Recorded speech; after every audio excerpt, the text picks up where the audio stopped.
आपल्याला कल्पना या महाराष्ट्रातील 6 जिल्हा परिषदा कार्यान्वित होते। या ठिकाणी जिल्हा परिषद पंचायत समितीची नागपूर जिल्ह्यामध्ये बोड्या होत्या। या लोकांनी निवडून दिल्याच्या जनप्रतिनिधींच्या ज्या बोड्या होत्या पंचायत समितीची जिल्हा परिषदची, या जिल्हा परिषदेच्या पदाधिकाऱ्यांच्या माध्यमातून जे जनतेचे कामं होते, जे जनतेने आम्हाला निवेदन दिले होते, हे कामं सातत्याने इच्छित लोक मंजूर करायचा प्रयत्न त्या ठिकाणी करत होते, प्रस्तावित करायचा प्रयत्न करत होते। कामे प्रस्तावित झाले, मंजूर झाले, वेगवेगळ्या हेडमध्ये झाले।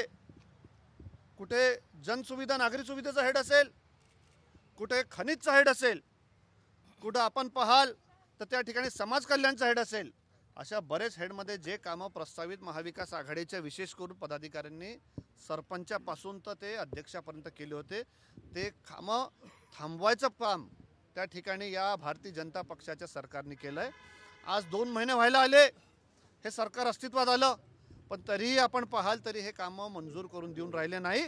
आज सांगताना दुर्दैव होतं की या जिल्ह्यातले मुख्यमंत्री आहे, या जिल्ह्यातले महसूल मंत्री आहे, पण असा दुजा भाव यापूर्वी कुठलेही काँग्रेस पक्ष असेल, राष्ट्रवादी काँग्रेस पक्ष असेल, इच्छा कुठल्याही शिवसेना या कुठल्याही नेत्यांनी त्या ठिकाणी आपल्या लोकप्रतिनिधींच्या माध्यमातून जनतेवर केला नाही।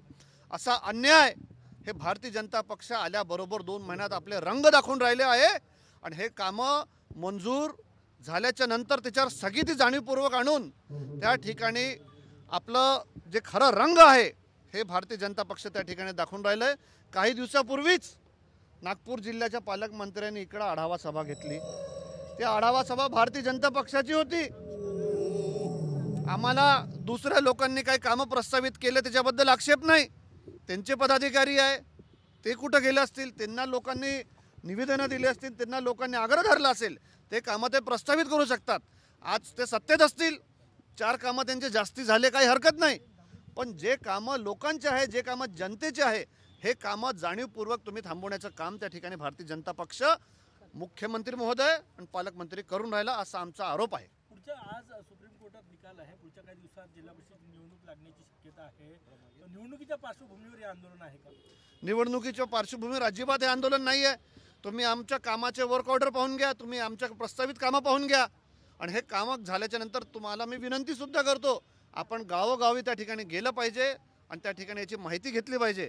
निश्चित रूपाने प्रत्येक गावामध्ये थांबवलेले कामं आपल्याला आढळतील। आणि कामं कशाला थांबवले?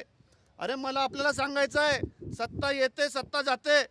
आजचा मुख्यमंत्री असेल, उद्या हा माजी मुख्यमंत्री बनेल, आजचा पालकमंत्री आहे, उद्या हा माजी पालकमंत्री बनेल, पण विकास कामं ही जनतेची आहेत आणि विकास कामं होत गेली पाहिजे। मी आपल्या माध्यमातून जिल्हा परिषदच्या तमाम अधिकाऱ्यांना सुद्धा या ठिकाणी आव्हान देतो की त्यांना त्या गोष्टीचे सांगतो, आज तुम्हाला जरी वाटत असेल की या जो भारतीय जनता पक्षाची सत्ता आहे, आम्ही काही केलं तरी चालेल, कसंही वागलं तरी चालेल, तर या प्रशासनाला सांगतो, या सगळ्या लोकांना सांगतो, हे खपून घेतलं जाणार नाही।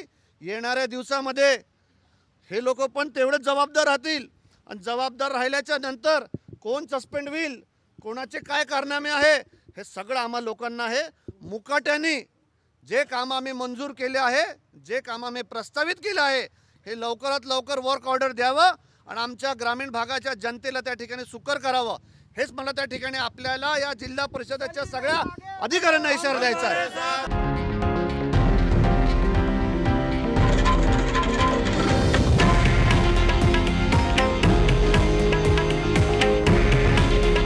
हे आहे देशातील नंबर 1 न्यूज नेटवर्क आणि आपण पाहत आहात TV9 मराठी।